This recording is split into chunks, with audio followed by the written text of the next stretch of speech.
Hey, Kevin, he's right here. If you guys, any of you guys want to start? Come on up to the mic.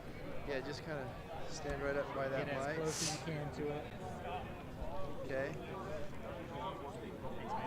So, questions for Camden Garrett.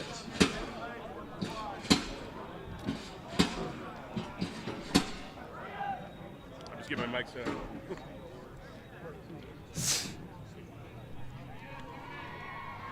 1 week down, now that you've had a chance to kind of digest that first victory, what are some things that the coaches are harping on you about, just in the spirit of getting better? They're just telling us keep our head on straight. Still got to practice hard. That's only 1 week. It's a good win, good team win, but we still got to continue to improve and get better. There's so much build up to a college football season. How does it feel to have notched to notch the mark in that W column? It's so huge. I mean, it's hard to get a win in college football, like you said. So we put a lot of work into this throughout the week, throughout the summer, even spring ball. So it always feels good to mark that W column. And then it's always a goal of a defense to get a shutout. I mean, you guys celebrate a little harder after that? Yeah, it's tough to get a shutout in college football as well. So whenever we get to do that, that's a victory for us. So we're just glad to help the team win. Anybody who works in the media market knows what a great guy Jay Hill is.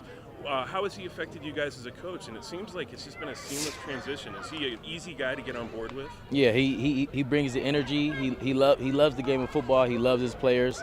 The way he prepares, it makes you prepare harder. So it's easy to play for a coach like that. He's in good shape. He's got a lot of energy. It's like he never stops moving out there. Does that energize you guys and pep you up a bit? Of course it does, seeing your coach out there pumped up whenever you make a play, clapping, cheering you on, third, fourth down. So he's a great dude, great coach, and I love him being my coach. When you look at Arizona State, when you look at Southern Utah, these guys had Arizona State on the ropes late in that game. What are some things that they did well to put themselves in that position? They play hard. They're a well-coached team. They play hard. Their assignment sound, and they compete. So we gotta come ready to play. What do you think of that game day in Provo? It's electric. It's something I've never been a part of, and I have no words for it. I love LaVelle Edwards Stadium. I love the Rock already. So I mean, I'm just grateful to be a part of it. Okay, thank you very much, man. Yep, appreciate it. Yep, thank you.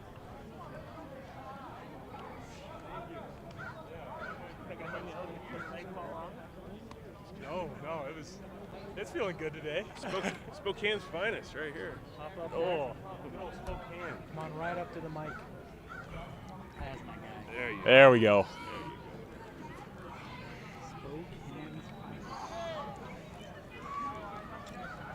No, I haven't been back in forever. Why does it feel like you've been here forever? I feel like I have been here forever. Holy cow, man, going into my 4th season, it feels like forever, but it's been the best 4 years, so we're just trying to make the best of this last one. You've done so many openers, some are hyped higher than others, but you cannot put a price on notching a mark in that W column. How good does this team feel having one win down? Absolutely. I mean, you go into every game wanting to go 1-0 for that week, and so we were able to accomplish that last week, and then we just move forward with that same mentality. The offense kind of struggled to get a few things going, but boy, that defense looks sharp out there. I mean, you've got a front row spot to watch those guys go. Oh, yeah. What were some of the things they were doing well? I think we've seen it all throughout fall camp, and especially even spring ball, going back to then too. Just the energy that the new coaching staff has brought, the way that the players have bought in, they're working their tails off. They're in the film room, they're studying, they're comfortable with the scheme now, and I think everybody's just kind of able to see it wow, we have some guys that are able to do some really special things. Is there a way to put into words what a luxury it is to have a veteran coaching staff? And what I mean by that is guys who have been together for a long time. Yeah, you can just kind of feel it. As soon as they came in, to be able to see the way that just kind of the energy was in the room when you have Kalani and Jay Hill and A-Rod, all of those guys, you can tell that the trust that they have it's unbreakable, it's unwavering. So that just puts all the trust in the world in us too. I know that you're on special teams, but one thing about BYU is all the coaches cross over and venture into other guys' departments. Absolutely. So with that respect, everybody's gotten to know Coach Hill. What's his magic? Yeah, he's helped me a ton with special teams too. I mean, he's been around the block with specialists. He's seen as good of guys as there is. And so as far as special teams go with him, I mean, he cares. I feel like that's the magic you're talking about. You just feel that he cares, whatever it is. He is trying to understand. He's trying to help you understand better. And I think it instills a lot of faith in other people. And Like, you can't help but love that. Absolutely. And he was a special teams coordinator in some of his time at Utah. I want to ask every kid this. What is wrong with a college football coach being a good friend with their players? There's nothing Wrong with that. Yeah, exactly. Like, I feel like, I don't know, I always feel like love conquers fear. Like, I feel like that's something Kalani has preached from the day that I've gotten here and even before that, and I feel like the longer you're here, the more that you just see how true that is. And I feel like Jay Hill epitomizes that perfectly. Thanks, Ryan. Thank you. We talked a little bit a couple of weeks ago about how you wanted more opportunities, kind of showcase your leg, and obviously do what's best for the team. Yeah. But, you know, if you could get an extra punt here or there, that would be nice. But were you surprised by 9 punt opportunities this past weekend? Yeah, if you would have told me Sam Houston would have been a 9-punt game, I'd be like, I was hoping for like 2 maybe. Like, so selfishly, punting a lot, yeah, that was great. Obviously, I'm just grateful that we got the win, and I know that that's not going to be a common thing, especially with the offense that we have. I think that's kind of a one-off, and sure, like, I'm grateful to get opportunities, but it's definitely not expected to be that way every week.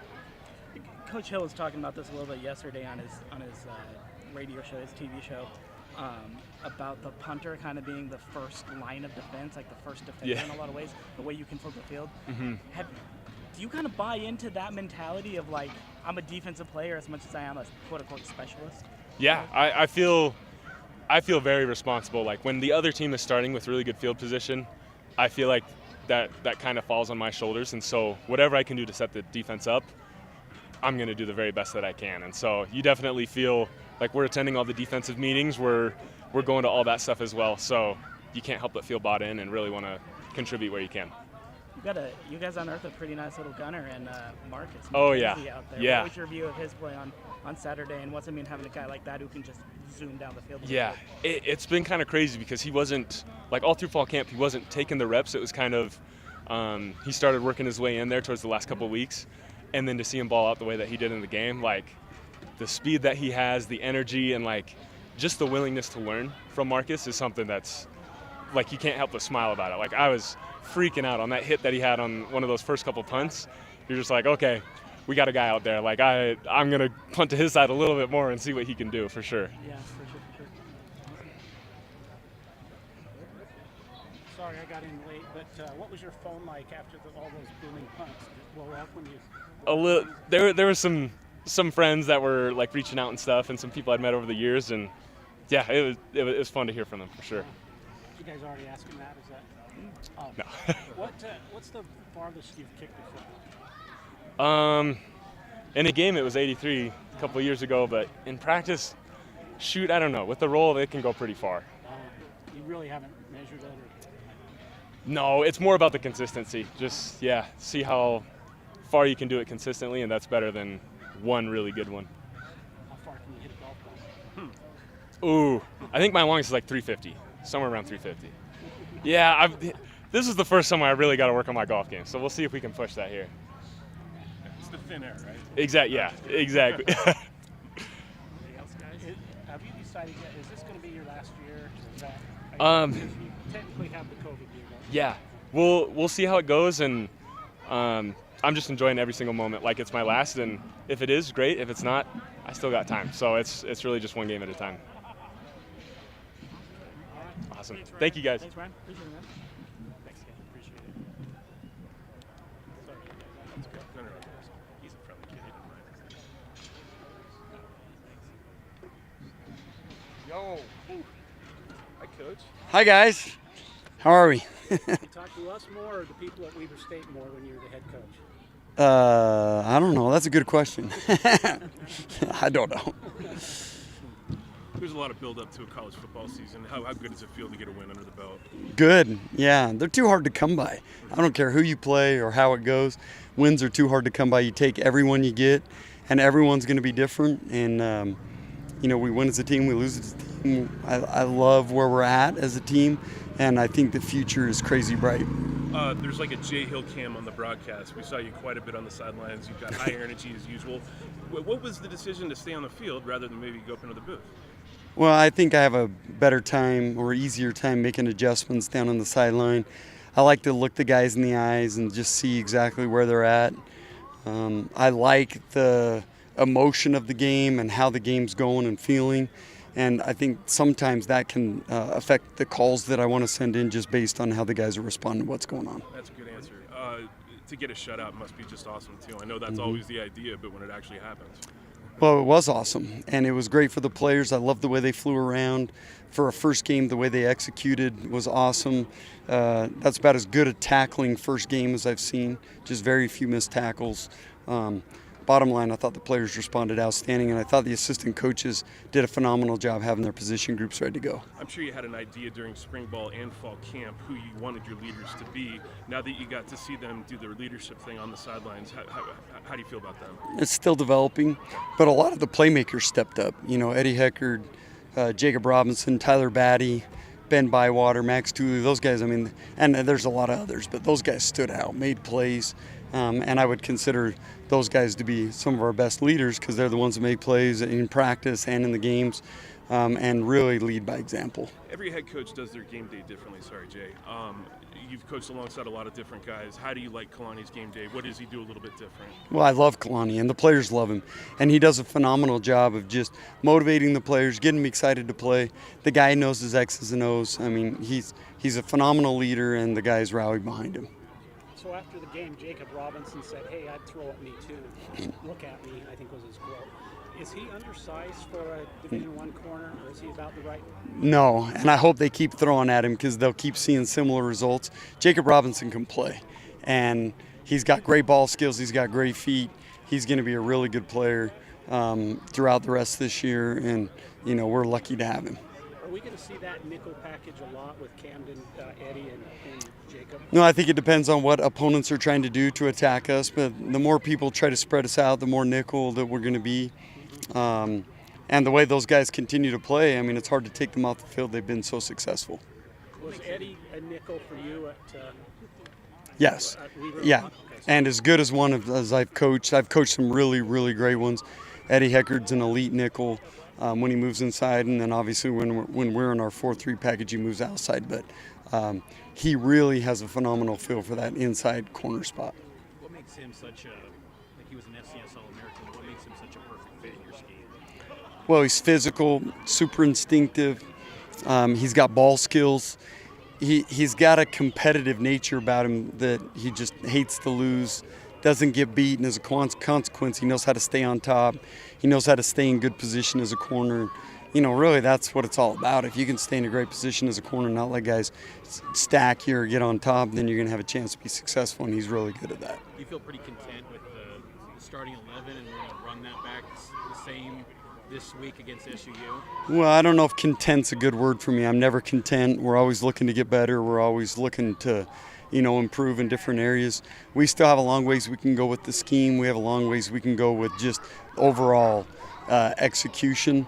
The guys know there's still things to clean up. There's things I can clean up in the things I'm calling. So it's never perfect. You're always looking for that next step, that next edge. Do you feel like you're farther ahead, though, after pitching and getting a shutout than maybe when it's reestablishing this defense? Well, I think that's a phenomenal confidence booster in that the players see if you do things right, you trust the process, you trust what we're calling, that good things can happen. And you know, first shutout in 9 years here, that speaks for itself. Does SUU have your defensive players' attention? Oh yeah, heck yeah. We overlook nobody. Every team that we go up against is going to have our full attention and focus. And the reality is those guys had a really good shot to beat Arizona State last week. And if you overlook anyone in today's world, you're not very smart. What were your assessments of the defensive line? How many guys do you plan to kind of play at that spot going forward? Well, I thought they played really good, and I thought Coach Pepinga and Coach Puha did a great job of having those guys ready to play. I really liked Jackson Cravens, the way he played in the game. Yeah, but that whole interior group, Nisa Mahe, you know, John Nelson played really good in that game. That group played good, Caden Hawes. We got to continue to be physical in there, continue to work on technique and pad level, but that's something that progresses as the season goes on. We need a little bit more production in the pass rush off the edge from the defensive end group. Were you disappointed with that that only one sack coming out of that game? Well, for as much as we blitzed, we should have had more pressure. I think we had 10 QB hits, which is a good number, but we need more sacks. We need more balls to leave the quarterback's hands in that opportunity where the DBs have a chance to break on it. And again, that's something that we'll get better at. We got to be a little nastier off the edge. You touched on Rehkow a little bit yesterday in your show, and just kind of his ability to flip the field. What kind of a weapon is that for the defense to have a punter like that? Well, there's a reason why there's so many NFL scouts out watching him. I mean, he is a weapon, and he's got big-time ability. He stays poised. Even when we were backed up at times, the guy would hit huge bombs. I still think his best football's in his future. I mean, that guy's just scratching the surface of how good he can become. But he's a true weapon, and he's a big-time leg that doesn't come around every year. Thanks. Okay, guys. Thanks, Coach.